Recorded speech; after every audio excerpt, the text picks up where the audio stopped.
Secrets of Surya, unveiling the sun's hidden layers. सीधे मुद्दे पर आते हैं। आसमान में हर दिन चमकने वाला सूरज, क्या ये सिर्फ आग का एक गोला है या फिर कुछ और? आज के इस विश्लेषण में हम सूरज से जुड़े उन गहरे रहस्यों और प्राचीन मान्यताओं की परतों को खोलेंगे जो सदियों से हमारे वैदिक ग्रंथों में छिपी हैं। हम जानेंगे कि कैसे ये आम सा दिखने वाला प्राकृतिक अजूबा असल में रहस्यों का एक पूरा ब्रह्मांड समेटे हुए है। देखिए, आधुनिक विज्ञान और प्राचीन ज्ञान के बीच का ये अंतर बहुत ही दिलचस्प है। एक तरफ विज्ञान का नजरिया है जो सूरज को गैस और आग का एक विशाल धधकता हुआ गोला मानता है, एकदम सटीक और भौतिक। लेकिन दूसरी तरफ अगर हम प्राचीन वैदिक दृष्टिकोण को देखें तो तस्वीर बिल्कुल अलग और रहस्यमयी नजर आती है। इन ग्रंथों के मुताबिक सूरज कोई आम तारा नहीं है, बल्कि ये सूर्यलोक है, एक ऐसा दिव्य लोक जो ब्रह्मांडीय चेतना और ऊर्जा का असल उद्गम स्थल है। और इस बात की सबसे बड़ी गवाही ऋग्वेद के इस एक छोटे से लेकिन बेहद गहरे उद्धरण से मिलती है, जहां सूरज को सीधे तौर पर विश्व की आत्मा कहा गया है। जरा सोचिए, ये सिर्फ कोई कविता नहीं है। इसका सीधा सा मतलब यह है कि प्राचीन ऋषि सूरज को सिर्फ एक लाइट बल्ब या रोशनी का जरिया नहीं मानते थे। उनके लिए ये उस चेतना का मूल स्रोत था जो इस दुनिया के हर एक जीव के अंदर धड़कती है। तो चलिए अब दूसरी परत की ओर बढ़ते हैं। लेयर 2, द इनहैबिटेंट्स ऑफ सूर्यलोक। भौतिक सतह से परे आखिर ये सूर्यलोक अंदर से कैसा है और वहां कौन रहता है? पुराणों की माने तो ये जगह एकदम आबाद है। ये कोई खाली आग का मैदान नहीं है, बल्कि शक्तियों का एक जीता जागता केंद्र है। ग्रंथों में बताया गया है कि यहाँ स्वयं सूर्यदेव और उनके सारथी अरुण देव मौजूद हैं।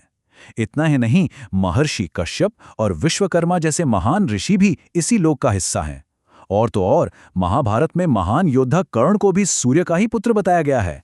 मतलब प्राचीन काल में सूरज को एक पूरे दिव्य परिवार के साम्राज्य के रूप में देखा जाता था। है ना कमाल की बात? और इसी साम्राज्य से जुड़ा है एक बेहद खास नंबर 7। ग्रंथों में जिक्र है कि सूर्यदेव के रथ को 7 घोड़े खींचते हैं। अब ये कोई रैंडम नंबर नहीं है, ये एक बहुत ही शानदार प्रतीक है। ये 7 घोड़े असल में प्रकाश के 7 रंगों, हफ्ते के 7 दिनों और 7 अलग अलग ऊर्जा शक्तियों को दर्शाते हैं। प्राचीन ज्ञान और प्राकृतिक विज्ञान का क्या बेहतरीन तालमेल है। खैर, इन सब बातों से एक बहुत ही रोमांचक सवाल खड़ा होता है, क्या किसी इंसान का इस सूर्य लोक में प्रवेश करना सच में मुमकिन है? सदियों से ये बहस का विषय रहा है कि क्या कोई भी भौतिक शरीर कभी सूरज के अंदर कदम रख सकता है। विज्ञान और आध्यात्म दोनों के पास इसके अपने अपने और एकदम विपरीत जवाब हैं। विज्ञान की वास्तविकता बहुत स्पष्ट है। सूरज का तापमान इतना भयंकर है कि कोई भी चीज वहां पहुंचने से मीलों पहले ही जलकर राख हो जाएगी। लेकिन अगर आध्यात्मिक नजरिया देखें तो एक अलग ही संभावना दिखती है। इसके अनुसार वहां जाना संभव तो है, लेकिन केवल उन विशेष सत्ताओं या ऋषियों के लिए जिनके पास असीम आध्यात्मिक शक्तियां हों। इसी यात्रा का एक बहुत ही रहस्यमयी जिक्र गरुड़ पुराण में मिलता है, जिसे देवयान मार्ग या देवताओं का मार्ग कहा गया है। इसका मतलब है कि सूरज सिर्फ एक भौतिक जगह नहीं है, बल्कि एक आध्यात्मिक दरवाजा है। माना जाता है कि शरीर त्यागने के बाद कुछ बहुत ही उच्च कोटि की आत्माएं इसी रास्ते से होते हुए उच्च लोकों की तरफ आगे बढ़ती हैं। अब आते हैं इस विश्लेषण की सबसे गहरी परत पर, layer 4, the core and cosmic creation. प्राचीन ग्रंथों के हिसाब से सूरज सिर्फ ब्रह्मांड का एक हिस्सा भर नहीं है, बल्कि वो इसके निर्माण का मुख्य केंद्र है। यहीं पर हमारे सामने हिरण्यगर्भ का ये हैरत अंगेज कंसेप्ट आता है। इसका शाब्दिक अर्थ है स्वर्ण अंडा या ब्रह्मांड का बीज। कहानियों के अनुसार आज हम जो ये इतना विशाल ब्रह्मांड देखते हैं, वो सब इसी एक दिव्य ऊर्जा से पैदा हुआ था। प्राचीन सोच में सूरज ही वो असीमित ऊर्जा का स्रोत है जिसने इस पूरी सृष्टि को आकार दिया और जिसे ब्रह्मा जी के निर्माण कार्य से भी जोड़ा जाता है।